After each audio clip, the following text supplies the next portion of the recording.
ఇది ఫార్మల్ కూడా వేసుకుంటున్నారు కదా ఈ మధ్య ఇది ఫార్మల్ ప్యాంట్, నైట్ ప్యాంట్ బట్ట ఫార్మల్ స్టైల్ ఉన్నది ఇది. ఇది ఇప్పుడు చాలా నడుస్తుంది. ఇది 2 వే లైక్రా మోడల్. చాలా మంది ప్రిఫర్ చేస్తున్నారు ఇప్పుడు. 130 రూపీస్ నుంచి స్టార్ట్ ఉన్నది. ఇది 140 రూపీస్ ఉన్నది. 140 అండి అది. 130 120 నుంచి స్టార్ట్, కానీ ఈ particular model 140. Dry fit fabric. Okay, dry fit fabric. So చాలా బాగుంది, ఫార్మల్ కి పర్ఫెక్ట్.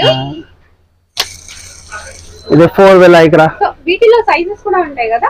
ఎంఎల్ ఎక్స్ఎల్ కూడా ఉంటది, డబల్ ఎక్స్ఎల్, ట్రిపుల్ ఎక్స్ఎల్ వరకు ఉంటది. ఓకే, అంటే మామూలుగా పెద్ద సైజులు, చిన్న అన్ని సైజులు కవర్ అయిపోతాయి. ఇది 4 వే లైక్రా, స్ట్రెచబుల్. 4 వే లైక్రా ఇది. ఇది స్ట్రెచబుల్ బట్ట ఉంటది. ఓకే, మంచి ఫ్యాబ్రిక్ ఉన్నది, స్టిచ్చింగ్ కూడా ఎక్దమ్ టైట్ ఉంటది.